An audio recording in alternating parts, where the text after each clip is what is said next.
All right, in this first example, going to take a look at given information here for stations along a traverse, starting with benchmark one. Then we have a couple turning points, one, two, and three, and then ending at benchmark two. And I have a couple locations between these benchmarks and turning points where we have information about backsite, and then at each point, information about the foresight. So our question here is to find the elevation for the turning points and that final benchmark. We're given the elevation for the starting benchmark, and then the height of the instrument at locations A, B, C, and D, which are sort of, midway points between the benchmarks and turning points.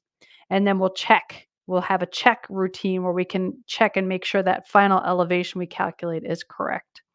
So, one of the things I notice a lot on these types of tests is when we have blanks in a table, we want to fill in all the blanks. You don't want to fill in all the blanks here. And you're given a little clue here with your question. You might not be given that. So, just know when you're going through a traverse like this, the places where we want information is at the benchmarks and at the turning points. That's where we find the elevations.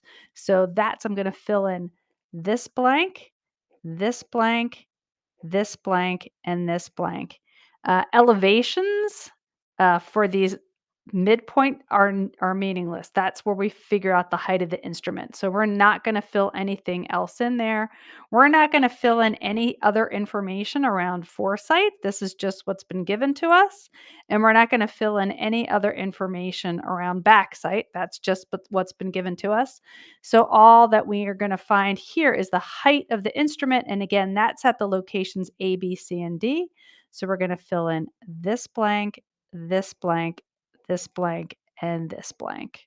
So that'll get you pretty far because then at least you know what you're dealing with and what you're not filling in. Okay, so let's go ahead and start this off. One way to start is just to kind of start computing what's going on here. You can also start this whole thing by figuring out this final elevation if you're just asked to find that. Here, I need to figure out all the sequential height of the instrument and elevation.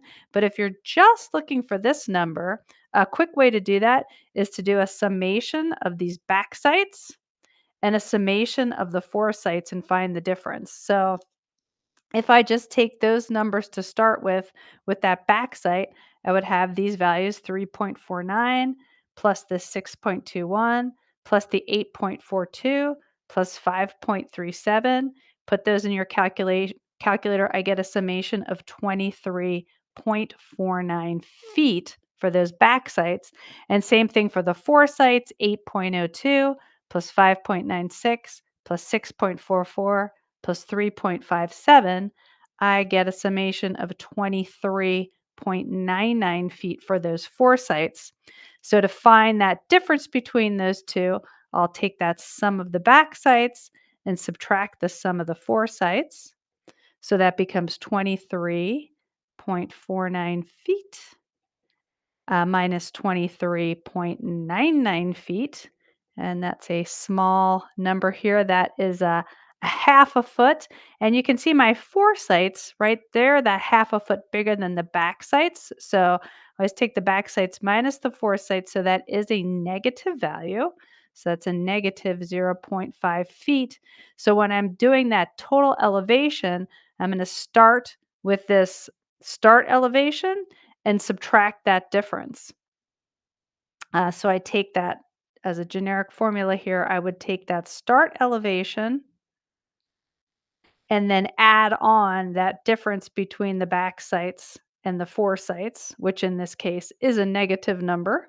So for us, for our case, we have 100 feet and then minus that zero point 0.5 feet, which gets us to a final elevation of 99.50 feet.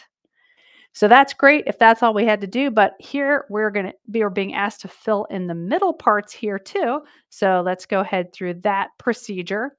So here we'll start with our starting elevation of 100 feet at benchmark 1, 100 feet. And then we have our back sight here.